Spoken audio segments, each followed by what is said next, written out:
রামায়ণী কথা লেখক দীনেশচন্দ্র সেন।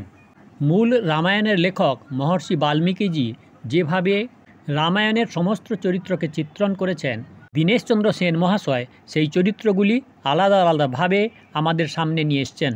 আজ আমরা রামচন্দ্রের চরিত্র সম্বন্ধে বলবো। পর্ব 2-এর ই। রামচন্দ্র রাবণকে বলিলেন, রাক্ষস, তুমি আমার বহু সৈন্য নষ্ট করিয়া যুদ্ধে একান্ত পরিশ্রান্ত হইয়াছ। আমি পরিশ্রান্ত শত্রু পীড়ন করিতে ইচ্ছা করি না। তুমি অদ্য রজনীতে গৃহে প্রত্যাবর্তন করিয়া বিশ্রাম লাভ করো। কল্ল সবল হইয়া আসিয়া পুনরায় যুদ্ধ করিও। লক্ষণ রাবণের ছেলে মুমূর্ষু। রামের সৈন্যগণের মধ্যে কেহ কেহ হৃদয়ভেদী সেল উঠাইতে সাহসী হইল না। পাছে সেই চেষ্টায় লক্ষণ প্রাণ ত্যাগ করেন। রামচন্দ্র গলদস্যু নেত্রে সেই শৈল উঠাইয়া ভাঙ্গিয়া ফেলিলেন এবং মুমূর্ষু লক্ষণকে বক্ষে রাখিয়া তাহাকে শত্রু হস্ত হইতে রক্ষা করিতে লাগিলেন। সেই সময়ে রাবণের স্বরনিকরে তাহার পৃষ্ঠদেশ ছিন্ন হইয়া যাইতেছিল। ভাতৃবৎসল তৎপ্রতি দৃষ্টিপাতও করেন নাই। ইন্দ্রজিৎ কর্তৃক মায়া সীতার কর্তন সংবাদ শুনিয়া রামচন্দ্র সংজ্ঞাশূন্য হইয়া পড়িয়াছিলেন। তখন সৈন্যগণ তাহাকে ঘিরিয়া পদ্ম ও ইন্দিবর গন্ধি স্নিগ্ধ জলধারা দ্বারা তাহার চৈতন্য সম্পাদনের চেষ্টা পাইতেছিল। তিনি চক্ষুরুন্মিলন করিয়া শুনিলেন, বিভীষণ বলিতেছে, এ সীতা মায়া সীতা, প্রকৃত নহে। সীতা অশোক বনে সুস্থ আছেন। রাম ইহা শুনিয়া বলিলেন, তুমি কি বলিতেছ? তাহা আমার মস্তিষ্কে প্রবেশ করিতেছে না। আমি কিছুই বুঝিলাম না, তুমি আবার বলো। শোক মুহ্যমান রামের এই মৌন অথচ করুণ দৃশ্যটি বড় মর্মস্পর্শী। ভীষণ যুদ্ধে দুর্দান্ত রাক্ষসগণ একে একে প্রাণত্যাগ করিল। অতিকায় ত্রিশিরা, নারান্তক, দেবান্তক, মহাপার্শ্ব, মহোদর, অকম্পক, কুম্ভকর্ণ, ইন্দ্রজিৎ প্রভৃতি মহারথীগণ সমরাঙ্গনে পতিত হইল। দুইবার রামচন্দ্র ইন্দ্রজিতের প্রচ্ছন্ন যুদ্ধে পরাস্ত হইয়াছিলেন, কিন্তু দৈববলে অব্যবহিত লাভ করেন। এই যুদ্ধে রাক্ষসগণ কোনো বিনয়সূচক কথা রামচন্দ্রকে বলে নাই। যেই সকল ভক্তির কথা কৃত্তিবাস, তুলসীদাস প্রভৃতি কবিকৃত প্রচলিত রামায়ণে স্থান পাইয়াছে, তাহা মূল কাব্যে নেই। ভীষণ যুদ্ধক্ষেত্রে যে কিরূপে ভক্তির তীর্থধামে পরিণত হইতে পারে, অস্ত্রময় রণক্ষেত্র যে অশ্রুময় হইয়া উঠিতে পারে, ইহা কাব্যজগতের এক অসামান্য প্রহেলিকার মতো বোধ হয়। তাহা আমরা শুধু বাংলা ও হিন্দি রামায়ণে পাইতেছি। রাম রাবণের যুদ্ধং রাম রাবণয়োরিব। রাম রাবণের যুদ্ধ রাম রাবণের যুদ্ধেরই মতন, তাহার অন্য উপমা হইতে পারে না। রাবণের সঙ্গে শেষ যুদ্ধ অতি ভীষণ। উভয়ের করাল জ্যা নিঃসৃত বাণ জ্যোতিতে দিগমণ্ডল আলোকিত হইয়া গেল। দিগবধূগণের মুক্ত কেশ কলাপে বাণাগ্নির দীপ্তি প্রতিভাত হইতে লাগিল এবং অদ্ভুত দৈরথ যুদ্ধে ধরিত্রী বারংবার কাঁপিতে লাগিল। এইরূপেই রাবণকে বিনষ্ট করিতে না পারিয়া রামচন্দ্র ক্ষণকাল চিত্রপটের ন্যায় নিস্পন্দ হইয়া রহিলেন। অগস্ত্য ঋষির উপদেশানুসারে রামচন্দ্র এই সময় সূর্যদেবের স্তবসূচক মন্ত্র ধ্যান করিতে প্রবৃত্ত হইলেন। হে তমঘ্না, হে হিমঘ্না, হে শত্রুঘ্না, হে জ্যোতিষ্পতি, হে লোকসাক্ষী, হে বোমনাথ। এইরূপভাবে মন্ত্র জপ করিতে করিতে সহসা তাহার দেহ হইতে নবশক্তি ও তেজ বিচ্ছুরিত হইতে লাগিল। এইবার রাবণের আয়ু ফুরাইল, রাবণ বধ সম্পাদিত হইল। যে রামচন্দ্র সীতার জন্য এতদিন উন্মত্ত প্রায় ছিলেন, রাবণ বিনাশের পর তাহার সেই ব্যাকুলতা যেন সহসা হ্রাস পাইল। তাহার অতীত প্রেমোচ্ছ্বাস স্মরণ করিয়া মনে হয় যেন রাবণ বধের পর তিনি অশোক বনে ছুটিয়া যাইয়া পূর্ণচন্দ্র নিভাননা সীতাকে দেখিয়া জুড়াইবেন, কিন্তু সহসা একটি শান্ত অচঞ্চল ভাব পরিগ্রহ করিয়া তিনি আমাদিগকে চমৎকৃত করিয়া দিতেছেন। তিনি রাবণের সংহারের জন্য বিভীষণকে ত্বরান্বিত হইতে উপদেশ দিলেন। চন্দন ও অগুরু কাষ্ঠে রাক্ষসাধিপতির দেহ ভস্মীভূত হইল। রাম বিভীষণকে রাজসিংহাসনে অভিষিক্ত করিলেন। এই সমস্ত অনুষ্ঠানের পর হনুমানকে অশোকবনে পাঠাইয়া দিলেন, সীতাকে আনিবার জন্য নহে। তিনি রাবণকে নিহত করিয়া সসৈন্যে কুশলে আছেন এই সংবাদ দেওয়ার জন্য। হনুমানকে বলিয়া দিলেন, রাক্ষসরাজ বিভীষণের অনুমতি লইয়া যেন সে অশোকবনে প্রবেশ করে। হনুমান এই শুভ সংবাদ প্রদান করিলে সীতা হর্ষোচ্ছ্বাসে কিছুকাল কোনো কথাই বলিতে পারেন নাই। তাহার দুইটি পদ্মপলাশ সুন্দর চক্ষুতে অশ্রুবেগ উচ্ছ্বসিত হইয়া উঠিয়াছিল এবং তাহার শোক পাণ্ডুর উপবাসকৃত মুখখানি এক নবশ্রীতে শোভিত হইয়াছিল। হনুমান যখন বলিল, আপনার কি কিছু বলিবার নেই? তখন দীনহীন জনকদুহিতা বলিলেন, পৃথিবীতে এমন কোনো ধনরত্ন নাই যাহা দান করিয়া আমি এই শুভ সংবাদের আনন্দ বুঝাইতে পারি। যেই সকল রাক্ষসী সীতাকে নানারূপে যন্ত্রণা দিয়েছিল, হনুমান তাহাদিওকে নিধন করিতে উদ্যত হইলে সীতা তাহাকে বারণ করিলেন। ইহাদের প্রভুর নিয়োগে ইহারা আমাকে যে কষ্ট দিয়াছে তজ্জন্য ইহারা দ্বন্দ্বার্হ নহে। বিদায়কালে সীতা হনুমানকে দিয়া বলিয়া পাঠাইলেন তিনি স্বামীর পূর্ণচন্দ্রানন দেখিবার অনুমতি ভিক্ষা করেন। হনুমান সীতার কথা রামচন্দ্রকে বলিলেন। সা হি শোকসমাবিষ্টা বাষ্পপরশা কুলেক্ষণা মৈথিলী বিজয়ং শ্রুত্বা দ্রষ্টুং তামভিকাঞ্ছিতি। শোকাতুরা অশ্রুমুখী সীতা বিজয় বার্তা শুনিয়া আপনাকে দেখিতে অভিলাষ করিতেছেন। সীতার এই অনুমতি প্রার্থনার কথা শুনিয়া রামচন্দ্র গম্ভীর হইলেন। অকস্মাৎ তাহার হৃদয় উচ্ছ্বলিত হইয়া চক্ষে এক বিন্দু অশ্রু দেখা দিল, কিন্তু তিনি তাহা রোধ করিলেন। মৃত্তিকার দিকে দৃষ্টিবদ্ধ করিয়া রহিলেন।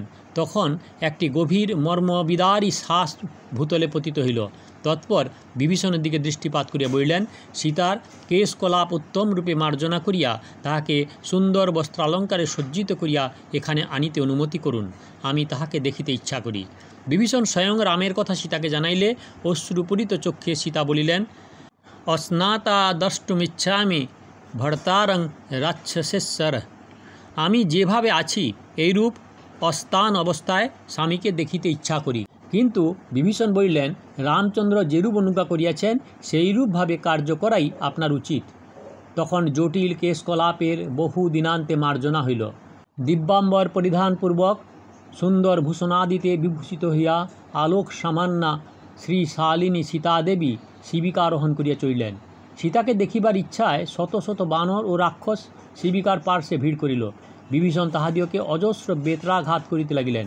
কিন্তু রামচন্দ্র ইহাতে ক্রুদ্ধ হইয়া বিভীষণকে বলিলেন, বিপদকালে যুদ্ধে এবং স্বয়ংবর স্থলে পুরাঙ্গনাদের দর্শন দূষণীয় নহে। সীতার ন্যায় বিপদাপন্না ও দুস্থা কে আছে? তাহাকে দেখিতে কোনো বাধা নেই। সীতাকে শিবিকা ত্যাগ করিয়া পদব্রজে আমার নিকট আসিতে বলুন। এই কথায় বিভীষণ, সুগ্রীব ও লক্ষ্মণ অত্যন্ত দুঃখিত হইলেন। সেই বিশাল সৈন্যমণ্ডলীর মধ্যবর্তী নাতি পরিসর পথ দিয়া শত শত দৃষ্টির পাত্রী লজ্জায় বেপথুমানা তন্নী সীতাদেবী রামচন্দ্রের সম্মুখে উপস্থিত হইয়া চির ঈপ্সিত দয়িতের মুখচন্দ্র দর্শন করিলেন। রামচন্দ্র বলিলেন, অদ্য আমার শ্রম সফল। যে ব্যক্তি অপমানিত হইয়া প্রতিশোধ না নেয় সে পৌরুষশূন্য কৃপার্হ। অদ্য হনুমানের সমুদ্র লঙ্ঘন, সুগ্রীব, বিভীষণ ও সৈন্যবর্গের পরিশ্রম সার্থক। এই কথায় সীতাদেবীর মুখ পঙ্কজ হর্ষরাগে রক্তিমাভ হইয়া উঠিল। তাহার চক্ষে আনন্দাশ্রু উচ্ছ্বসিত হইল। কিন্তু জনবাদ ভয়াদ্রাগ্য বভূব হৃদয়ং দ্বিধা। লোকনিন্দা ভরে রামচন্দ্রের হৃদয়ে দ্বিধা হইতে লাগিল। তিনি বহু কষ্টে হৃদয়ের আবেগ স্মরণ করিয়া বলিলেন, আমি মানাকাঙ্ক্ষী। রাবণ আমার অপমান করাতে আমার প্রতিশোধ লইয়াছি, কিন্তু পবিত্র ইক্ষ্বাকু বংশের গৌরব রক্ষার্থ আমি যুদ্ধে রাক্ষসকে নিহত করিয়াছি। কিন্তু তুমি রাক্ষস গৃহেছিলে, আমি তোমার চরিত্রে সন্দেহ করিতেছি। তুমি আমার চক্ষের পরম প্রীতির সামগ্রী, কিন্তু নেত্ররোগী যেরূপ দীপের জ্যোতি সহ্য করিতে পারে না, তোমাকে দেখে আমি সেইরূপ কষ্ট পাইতেছি। এইরূপ পৌরুষ বর্জিত ব্যক্তি কে আছে যে শত্রু গৃহস্থিতা স্বীয় স্ত্রীকে পুনশ্চ গ্রহণ করিয়া সুখী হয়? তুমি রাবণের অঙ্কক্লিষ্টা, রাবণের দুষ্ট চক্ষের দৃষ্টা। তোমাকে গৃহে লইয়া গেলে আমার পবিত্র গৃহের কলঙ্ক হইবে। আমি যে সুহৃদগণের বাহুবলে এই যুদ্ধে বিজয় লাভ করিয়াছিলাম, ইহা তোমার জন্য নহে, আমার বংশের গৌরব রক্ষা করিয়াছি। এইক্ষণে এই 10 দিক পড়িয়া আছে, তুমি যেখানে ইচ্ছা সেখানে যাও। লক্ষ্মণ, ভরত, সুগ্রীব কিংবা বিভীষণ, ইহাদের যাহাকে অভিরুচি তাহারই উপর মনোনিবেশ করো। রামের এই কথায় সীতার মন কিরূপ হইল তাহা অনুভবনীয়। চতুর্দিকে মহাসৈন্যসংঘ, সহস্র কর্ণ বিস্ময়ে রামের এই কথা শুনিয়া ব্যথিত হইল। ঘোর লজ্জায় সীতা অবনত হইলেন। লজ্জায় যেন নিজের শরীরের ভিতর প্রবেশ করিতে চাহিলেন। কিন্তু তিনি ক্ষত্রিয় রমণী, অপ্রতিম তেজস্বিনী, চক্ষুপ্লাবী অশ্রুরাশি এক হস্তে মার্জনা করিয়া গদগদ কণ্ঠে স্বামীকে বলিলেন, তুমি আমাকে এই শ্রুতি কঠোর দুরক্ষর কথা কেন বলিতেছ? এই ভাবের কথা ইতর ব্যক্তিগণ তাহাদিগের স্ত্রীগণকে বলিলে শোভা পায়। দৈববশে আমার গাত্র সংস্পর্শ দোষ হইয়াছে, তজ্জন্য আমি অপরাধী নহি। আমার মনে সর্বদা তুমি বিরাজিত আছো। তুমি যদি আমাকে গ্রহণ করিবে না বলিয়া স্থির করিয়াছিলে, তবে প্রথম যখন হনুমানকে লঙ্কায় পাঠাইয়াছিলে তখন একথা বলিয়া পাঠাও নাই কেন? তাহা হইলে তোমা কর্তৃক পরিত্যক্ত এই জীবন আমি তখনই ত্যাগ করিতাম। তাহা হইলে তোমার ও তোমার সুহৃদ স্বর্গের এই শ্রম স্বীকার করিতে হইত না। এই বলিয়া শাস্ত্রু নেত্রে লক্ষণের দিকে চাহিয়া বলিলেন, লক্ষণ, তুমি চিতা সজ্জিত করিয়া দাও। আমি আর এই অপবাদ কলঙ্কিত জীবন বহন করিতে ইচ্ছা করি না। লক্ষণ রামের মুখের দিকে চাহিয়া অসম্মতির কোনো লক্ষণ পাইলেন না। চিতা সজ্জিত হইল। সীতা অধোমুখে স্থিত ধনুষ পানি রামচন্দ্রকে প্রদক্ষিণ করিয়া জ্বলন্ত অগ্নিতে শরীর আহুতি প্রদান করিলেন। অগ্নি প্রবেশের পূর্বে সীতা বলিয়াছিলেন, আমি রাম ভিন্ন কাহাকেও মনে চিন্তা করি না। হে পবিত্র সর্বসাক্ষী হুতাসন, আমাকে আশ্রয় দান করো। আমি শুদ্ধ চরিত্রা, কিন্তু রামচন্দ্র আমাকে দুষ্টা বলিয়া জানিতেছে। অতএব হে বহ্নি, আমাকে আশ্রয় দান করো। অগ্নিতে স্বর্ণ প্রতিমা বিলীন হইয়া গেল। শাস্ত্রু নেত্রে রাম মুহূর্তকাল শোকাতুর হইয়া পড়িলেন। তখন অগ্নি সীতাকে রামের নিকট ফিরাইয়া দিয়া গেল। দেবগণ স্বর্গ হইতে নামিয়া আসিয়া রামচন্দ্রের নিকট সীতা সম্বন্ধে নানা কথা বলিতে লাগিলেন। রামচন্দ্র সীতাকে পুনঃ পাইয়া হৃষ্ট হইয়া বলিলেন, সীতা শুদ্ধ চরিত্রা এবং সতীত্বের প্রভায় আত্মরক্ষা করিয়াছেন, তাহা আমি মনে জানিয়াছি। যদি আমি প্রাপ্তি মাত্রই সীতাকে গ্রহণ করিতাম, তবে লোকে আমাকে কামপরায়ণ বলিত এবং কোনো প্রকার বিচার না করিয়া স্ত্রৈণতাবশত আমাকে গ্রহণ করিয়াছি এই অপবাদ প্রচারিত হইত। বিশুদ্ধা ত্রিষু লোকেষু মৈথিলী জনকাত্মজা। সীতা ত্রিলোকের মধ্যে বিশুদ্ধা, আমি অবগত আছি। তৎপরে দেবগণ তাহাকে ভবান্নারায়ণ দেব শ্রীমাংশ্চক্রায়ুধ প্রভু, আপনি স্বয়ং চক্রধারী নারায়ণ ইত্যাদি রূপ স্তোত্র দ্বারা অভিনন্দিত করিয়া স্বর্গে প্রস্থান করিলেন। তৎপরে ভ্রাতা ও স্ত্রীর সহিত রামচন্দ্র পুষ্পক রথারোহণপূর্বক বিভীষণ প্রমুখ রাক্ষসবৃন্দ ও সুগ্রীব প্রমুখ বানর সৈন্য পরিবৃত হইয়া অযোধ্যাভিমুখে যাত্রা করিলেন। পথে সীতার ইচ্ছানুসারে কিষ্কিন্ধায় পুরস্ত্রীবর্গকে রথে তুলিয়া লইলেন। বিজয়ী রামচন্দ্রকে লইয়া পুষ্পকরথ আকাশপথে চলিতে লাগিল। সমুদ্রের তীরে নিষেবিত সুস্নিগ্ধ বায়ুপ্রবাহ পর্যাপ্ত কেতকী রেণু আকাশে ব্যাপ্ত করিতে লাগিল। সীতার সুন্দর মুখ সেই পুষ্পরেণু সংচ্ছন্ন হইল। দূরে তমাল তালসভি সমুদ্রের বেলাভূমি ক্ষীণ হইতে ক্ষীণতর রেখায় দৃশ্যমান হইতে লাগিল। রামচন্দ্র সীতাকে রথ হইতে চিরপরিচিত দণ্ডকারণ্যে নানা স্থান দেখাইয়া পূর্ব কথা তাহার স্মৃতিতে জাগরিত করিতে লাগিলেন। এই স্থানের সংক্ষিপ্ত বর্ণনা বিস্তারিত করিয়াই কালিদাস রঘুবংশের অপূর্ব ত্রয়োদশ স্বর্গের সৃষ্টি করিয়াছেন। বনগমনে ঠিক 14 বর্ষ পরে রামচন্দ্র ভরদ্বাজের আশ্রমে উপস্থিত হইলেন। সেখানে যাইয়া শুনিলেন, ভরত তাহার পাদুকার উপর রাজছত্র ধারণ করিয়া প্রতিনিধিস্বরূপ নন্দীগ্রামে রাজ্য শাসন করিতেছেন। ভরদ্বাজের আশ্রম হইতে রামচন্দ্র হনুমানকে ছদ্মবেশে ভরতের নিকট গমন করিতে অনুজ্ঞা করিলেন। পথে শৃঙ্গবের পুরাধিপতি গুহককে তিনি তাহার আগমন সংবাদ দিয়া যাইতে বলিলেন। হনুমানকে ভরতের নিকট তাহার যুদ্ধ বৃত্তান্ত, সীতা উদ্ধার এবং বিভীষণ ও সুগ্রীবের বিরাট মিত্র সৈন্য সহকারে অযোধ্যায় প্রত্যাগমনের কথা বলিতে কহিয়া শেষে বলিয়া দিলেন, এই সকল কথা শুনিয়া ভরতের মুখভঙ্গি কিরূপ হয় তাহা ভালো করিয়া লক্ষ্য করিও।